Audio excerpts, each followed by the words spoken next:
श्री परमात्मने नमः। श्री रामचरितमानस अध्याय लंका कांड पेज 793 आगे।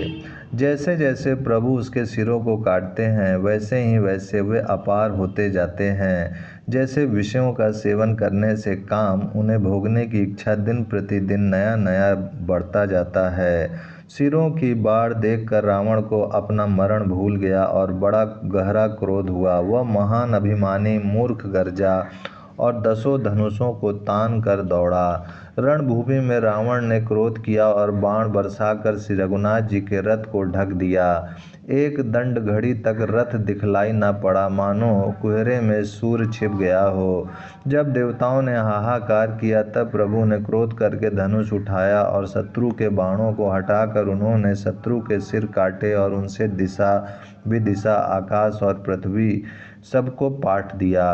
काटे हुए सिर आकाश मार्ग से दौड़ते हैं और जय जय की ध्वनि करके भय उत्पन्न करते हैं।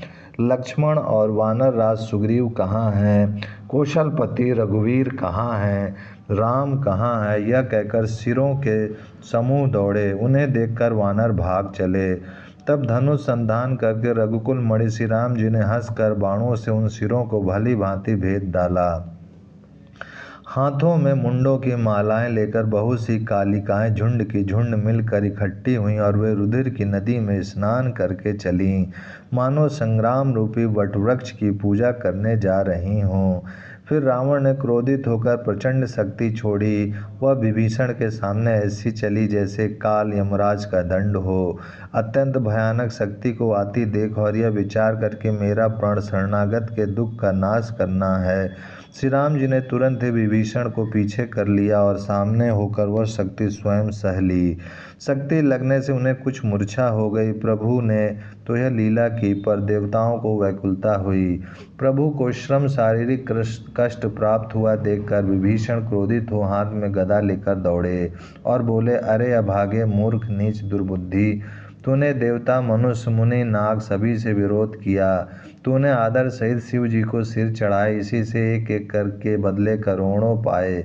उसी करोड़ों से अरे दुष्ट तू अब तक बचा है, किंतु अब काल तेरे सिर पर नाच रहा है। अरे मूर्ख, तू राम विमुख होकर संपत्ति सुख चाहता है। ऐसा कहकर विभीषण ने रावण की छाती के बीचों बीच गदा मारी। बीच छाती में कठोर गदा की घोर और कठिन चोट लगते ही वह पृथ्वी पर गिर पड़ा।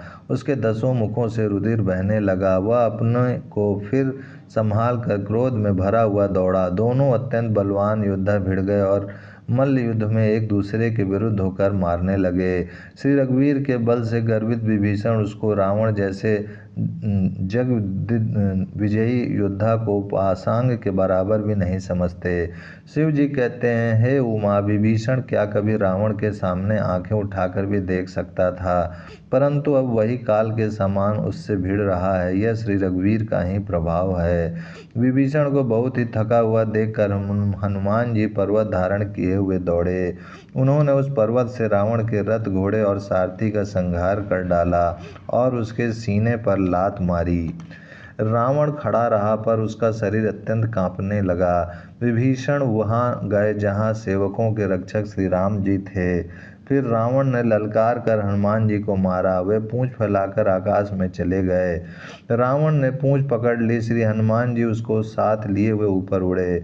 फिर लौटकर महाबलवान हनुमान जी उससे भिड़ गए। दोनों समान योद्धा आकाश में लड़ते हुए एक दूसरे को क्रोध करके मारने लगे। दोनों बहुत से छल बल करते हुए आकाश में ऐसे शोभित हो रहे हैं मानो कजलगिरी और सुमेरु पर्वत लड़ रहे हों। जब बुद्धि और बल से राक्षस गिराए न गिरा, तब मारुति श्री हनुमान जी ने प्रभु को स्मरण किया। श्री रघुवीर का स्मरण करके धीर हनुमान जी ने ललकार कर रावण को मारा। वे दोनों पृथ्वी पर गिरते और फिर उठकर लड़ते हैं। देवताओं ने दोनों की जय जय पुकारी। हनुमान जी पर संकट देखकर वानर भालू क्रोधातुर होकर दौड़े, किंतु रण मद माते रावण ने सब योद्धाओं को अपने प्रचंड भुजाओं के बल से कुचल और मसल डाला। तब श्री रघुवीर के ललकारने पर प्रचंड वीर वानर दौड़े। वानरों के प्रबल दल को देखकर रावण ने माया प्रकट की। क्षण भर के लिए वह अदृश्य हो गया। फिर उस दुष्ट ने अनेकों रूप प्रकट किए। श्री रघुनाथ जी की सेना में जितने रीछ वानर थे उतने ही रावण जहाँ तहाँ चारों ओर प्रकट हो गए। वानरों ने अपरिमित रावण देखे। भालू और वानर सब जहाँ तहाँ इधर उधर भाग चले। वानर धीरज नहीं धरते। हे लक्ष्मण जी, हे रघुवीर, बचाइए बचाइए, यूं पुकारते हुए वे भागे जा रहे हैं।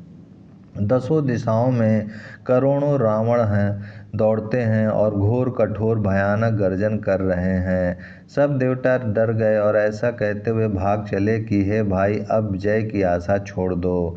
एक ही रावण ने सब देवताओं को जीत लिया था, अब तो बहुत से रावण हो गए हैं। इससे अब पहाड़ की गुफाओं का आश्रय लो, अर्थात उनमें छिप रहो। वहाँ ब्रह्मा, शंभु और ज्ञानी मुनि ही डटे रहे, जिन्होंने प्रभु की कुछ महिमा जानी थी। जो प्रभु का प्रताप जानते थे वे निर्भय डटे रहे। वानरों ने शत्रुओं बहुत से रावणों को सच्चा ही मान लिया। इससे सब वानर भालू विचलित होकर हे कृपालु रक्षा कीजिए यूं पुकारते हुए भय से व्याकुल होकर भाग चले। अत्यंत बलवान रणबांकुरे हनुमान जी अंगद, नील और नल लड़ते हैं और कपट रूपी भूमि से अंकुर की भांति उपजे हुए कोटि कोटि योद्धा रावणों को मासलते हैं। देवताओं और वानरों को विकल देखकर कौशलपति श्री राम जी हंसे और सांग्र धनुष पर एक बाण चढ़ाकर माया के बने हुए सब रावणों को मार डाला। प्रभु ने क्षण भर में सब माया काट डाली। जैसे सूर्य के उदय होते ही अंधकार की राशि फट जाती है, नष्ट हो जाती है। अब एक ही रावण को देखकर देवता हर्षित हुए और उन्होंने लौटकर प्रभु पर बहुत से पुष्प बरसाए। श्री रघुनाथ जी ने भुजा उठाकर सब वानरों को लौटाया। तब वे एक दूसरे को पुकार पुकार कर लौट आए। प्रभु का बल पाकर रीछ वानर दौड़ पड़े। जल्दी से कूद कर वे रणभूमि में आ गए। देवताओं को श्री राम जी की स्तुति करते देखकर रावण ने सोचा, मैं इनकी समझ में एक हो गया, परंतु इन्हें यह पता नहीं कि इनके लिए मैं एक ही बहुत हूँ। और कहा, अरे मूर्खों, तुम तो सदा के ही मेरी मार खाने वाले हो। ऐसा कहकर वह क्रोध करके आकाश पर देवताओं की ओर दौड़ा। देवता हाहाकार करते हुए भागे। रावण ने कहा, दुष्टों, मेरे आगे से कहाँ जा सकोगे। देवताओं को व्याकुल देखकर अंगद दौड़े और उछलकर रावण का पैर पकड़कर उन्होंने उसको पृथ्वी पर गिरा दिया। उसे पकड़कर पृथ्वी पर गिराकर लात मारकर बाली पुत्र अंगद प्रभु के पास चले गए। रावण संभल कर उठा और बड़े भयंकर कठोर शब्द से गरजने लगा। वह दर्प करके दसों धनुष चढ़ाकर उन पर बहुत से बाण संधान करके बरसाने लगा। उसने सब योद्धाओं को घायल और भय से व्याकुल कर दिया और अपना बल देखकर वह हर्षित होने लगा। तब श्री रघुनाथ जी ने रावण के सिर, भुजाएं, बाण और धनुष काट डाले, पर वे फिर बहुत बढ़ गए। जैसे तीर्थ में किए हुए पाप बढ़ जाते हैं, कई गुना अधिक भयानक फल उत्पन्न करते हैं। शत्रु के सिर और भुजाओं की बढ़ती देखकर रीछ वानरों को बहुत ही क्रोध हुआ। यह मूर्ख भुजाओं के और सिरों के कटने पर भी नहीं मरता। ऐसा कहते हुए भालू और वानर योद्धा क्रोध करके दौड़े। बाली पुत्र अंगद, मारुति, हनुमान जी, नल, नील, वानर राज, सुग्रीव और द्विद आदि बलवान उस पर वृक्ष और पर्वतों का प्रहार करते हैं। वह उन्हीं पर्वतों और वृक्षों को पकड़कर वानरों को मारता है। कोई एक वानर नखों से शत्रु के शरीर को फाड़कर भाग जाते हैं तो कोई उसे लातों से मारकर। तब नल और नील रावण के सिरों पर चढ़ गए और नखों से उसके ललाट को फाड़ने लगे। खून देखकर उसे हृदय में बड़ा दुख हुआ। उसने उनको पकड़ने के लिए हाथ फैलाया, पर वे पकड़ में नहीं आते। हाथों के ऊपर ऊपर ही फिरते हैं, मानो दो भंवरे कमलों के वन में विचरण कर रहे हों। तब उसने क्रोध करके उछलकर दोनों को पकड़ लिया। पृथ्वी पर पटकते समय वे उसकी भुजाओं को मरोड़ कर भाग छूटे।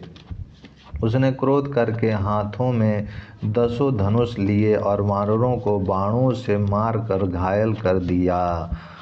ओम शांति शांति शांति।